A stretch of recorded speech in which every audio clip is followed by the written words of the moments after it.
सबसे पहले हम लोग गूगल ओपन करेंगे। गूगल में हम लोग mha.gov.in टाइप करेंगे और उस पे क्लिक करेंगे। क्लिक करने के बाद मिनिस्ट्री ऑफ होम अफेयर का लिंक आएगा। लिंक पे क्लिक करने के बाद मिनिस्ट्री ऑफ होम अफेयर का वेब पेज ओपन होगा। उस वेब पेज में व्हाट्स न्यू का एक व्हाट्स न्यू के नीचे ऑनलाइन एप्लीकेशन का लिंक है। उस पे क्लिक करने के बाद एक एक्सटर्नल वेबसाइट ओपन होगा जिसमें एक पीडीएफ है। पीडीएफ में वो लिंक दिया हुआ है। उस लिंक को हम लोग केयरफुली सिलेक्ट करेंगे और कॉपी करेंगे। कॉपी करने के बाद एक्सटर्नल वेब पेज में एक उसको पेस्ट करेंगे। पेस्ट करने के बाद उस लिंक को हमें एडिट करना है। जहाँ पे ब्रैकेट में डीओटी लिखा हुआ है उसको ब्रैकेट से ही डिलीट करना है और वहाँ पे सिंबॉलिक डॉट देना है। तो 3 जगह ये ब्रैकेट में डॉट लिखा हुआ है।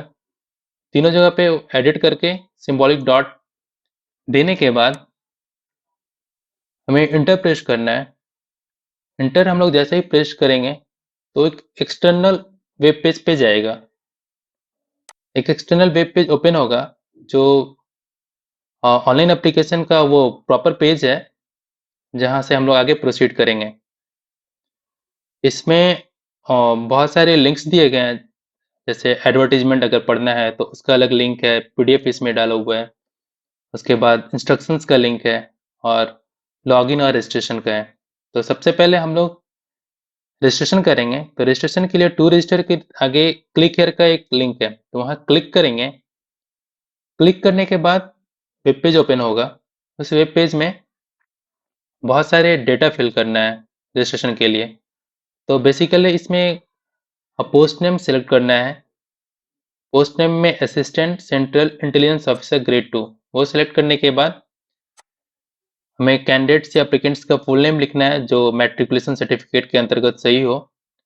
उसके बाद एक प्रॉपर और वैलिड मोबाइल नंबर होना चाहिए जिसपे रजिस्ट्रेशन नंबर मैसेज के रूप में आएगा और एक ईमेल एड्रेस होना चाहिए जहाँ पे लॉगिन आईडी और पासवर्ड आएगा।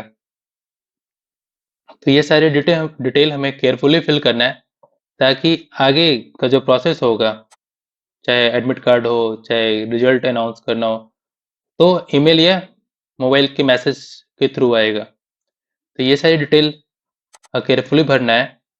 इस डिटेल को भरने के बाद हमें नीचे डिक्लेरेशन को एग्री करना है। एग्री करने के बाद ये कैप्चा को भरेंगे।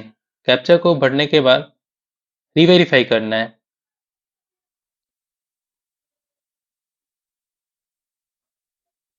रीवेरीफाई पे क्लिक करेंगे तो हमने जो सारे डिटेल दिए हैं वो सारे को वेरीफाई करना है। वेरीफाई करने के लिए सारे को सेलेक्ट करेंगे और सबमिट करेंगे। सबमिट करने के बाद वो प्राइवेसी नोटिस देगा और हमें एग्री करने के लिए बोलेगा। तो आई एग्री पे क्लिक करेंगे और उसके बाद ओके प्रेस करेंगे।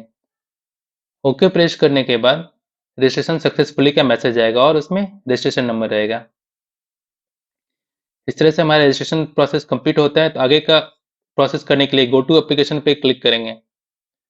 गो टू एप्लीकेशन पे क्लिक करने के बाद एक सेपरेट वेब पेज ओपन होगा।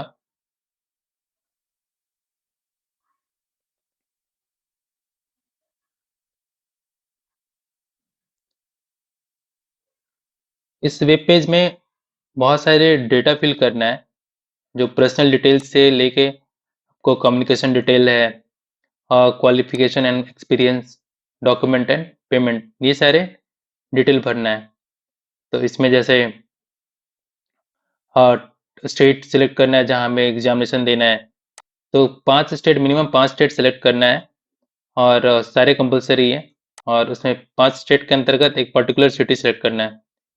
ये सेलेक्ट करने के बाद बहुत सारी डेटा जैसे एक्स सर्विसमैन के लिए है और अदर डिटेल्स के अंतर्गत जैसे कम्युनल राइट ऑफ 2002 वैसा कोई विक्टिम है और dependent of victim of anti Sikh rights के हैं, अगर कोई स्पोर्ट्स पर्सन है वो सारे सेलेक्ट करना है जो वैलिड डेटा। उसके बाद अगर कोई गवर्नमेंट सर्वेंट है तो उसके लिए उसमें सेलेक्ट करना है। उसके बाद आगे प्रोसीड करेंगे। आगे प्रोसीड करने के बाद हमें कॉरेस्पॉन्डेंस एड्रेस फिल करना है। अगर किसी का सेम एड्रेस है तो ये एस पे क्लिक करेगा, डिफरेंट एड्रेस है तो वो नो करेगा। उसके बाद आगे बढ़ेंगे। आगे बढ़ने के बाद वो हमारा डेटा सेव होगा।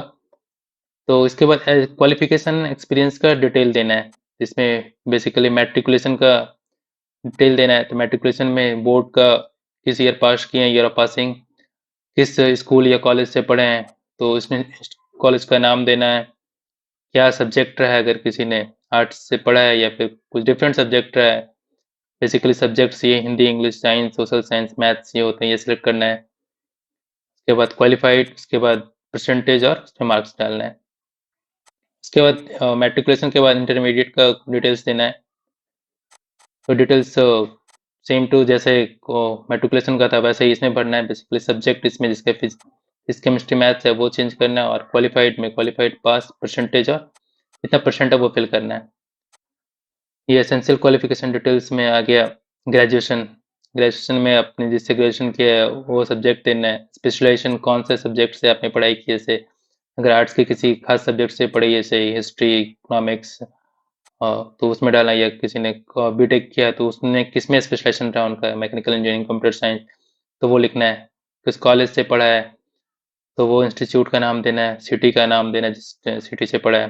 उसके बाद स्टेट का नाम देना है, और month and year of joining, मतलब जिस ईयर आपने जिस डेट जिस ईयर को आपने एडमिशन लिया वहाँ पे। उसके बाद कौन से और साल में आपने एग्जामिनेशन पास किया, मतलब आपने क्लियर किया आपने ग्रेजुएशन। उसके बाद मार्क्स भरने के बाद हमें अगर और कोई क्वालिफिकेशन है, आप do you have knowledge of computers, वो सिलेक्ट करना है, वो भी एजुकेशन क्वालिफिकेशन में है। और उसके बाद कोई एडिशनल क्वालिफिकेशन है तो उसका डिटेल दे सकते हैं। अदर कोई क्वालिफिकेशन है जैसे knowledge of language except English and Hindi, तो वो उसमें दे सकते हैं। एक्सपीरियंस डिटेल, आपके पास क्या वर्क एक्सपीरियंस रहा है उसको दे सकते हैं। अगर नहीं है तो नो सेलेक्ट करेंगे, अगर है तो यस करके उसमें डिटेल फिल करेंगे। उसके बाद आगे प्रोसीड करेंगे। आगे प्रोसीड करने के बाद हमें डॉक्यूमेंट या फ़ोटो अपलोड करना है। फ़ोटो में हमें पासपोर्ट साइज़ फ़ोटो और स्कैन सिग्नेचर लगेगा, जिसका मिनिमम साइज़ 50 केबी होना चाहिए और डॉट जेपीईजी फॉर्मेट में होना चाहिए, जेपीईजी फॉर्मेट में होना चाहिए। तो पासपोर्ट साइज़ फ़ोटो और का डीपीआई भी मिनिमम 200 डीपीआई होना चाहिए। इसी तरह से फ़ोटो अपलोड करने के बाद वो फ़ोटो हमें कंपल्सरी देखना है अपलोड हुआ है या नहीं हुआ है, चाहे पासपोर्ट साइज़ फ़ोटो हो या फिर स्कैन सिग्नेचर हो। सिग्नेचर का भी मिनिमम 50 केबी साइज होना चाहिए और मैक्सिमम 100 केबी। तो 50 से 100 केबी के बीच में सिग्नेचर का साइज होना चाहिए। दोनों अपलोड होने के बाद दोनों को व्यू करना है। व्यू करने के बाद हम लोग आगे प्रोसीड करेंगे और चूज योर पेमेंट ऑप्शन में पेमेंट मोड में पेमेंट ऑप्शन क्लिक करने के बाद सारे चेक बॉक्स तो डिक्लेरेशन के तौर पे उसको सिलेक्ट करेंगे और कैप्चा फिल करेंगे। कैप्चा फिल करने के बाद नीचे 3 ऑप्शन है, बैक, प्रीव्यू, सबमिट। अगर कुछ लगता है मिस्टेक हो गया तो बैक जा सकते हैं, नहीं तो प्रीव्यू करके देखेंगे हमारा एप्लीकेशन सही है या नहीं। तो सारा नीचे डिटेल देख लेंगे, हमारा एप्लीकेशन जो भर रहे हैं वो उसमें कोई मिस्टेक तो नहीं है। नहीं है तो उसके बाद ओके पे प्रेस करेंगे। प्रेस करने के बाद डिक्लेरेशन आई एग्री करेंगे। उसके बाद पेमेंट ऑप्शन पे जाने के बाद यहाँ बहुत सारे पेमेंट ऑप्शन दिया हुआ है, जिसमें अगर यूपीआई से पेमेंट करना है तो यूपीआई पे सिलेक्ट करेंगे। इसमें पेमेंट रेफरेंस आ जाएगा। आपके पास यूपीआई आईडी है तो यूपीआई आईडी सेलेक्ट करनी, तो क्यूआर कोड जनरेट होता है, क्यूआर कोड स्कैन करके पेमेंट कर सकते हैं। क्यूआर कोड स्कैन करने के बाद हम पेमेंट अप्रूव करेंगे। पेमेंट करने के बाद हमारा फॉर्म फाइनली सबमिट हो जाएगा और एक फाइनल ईमेल आएगा जिसके तहत कंफर्मेशन रहेगा कि हमारा फॉर्म सबमिट हो गया है।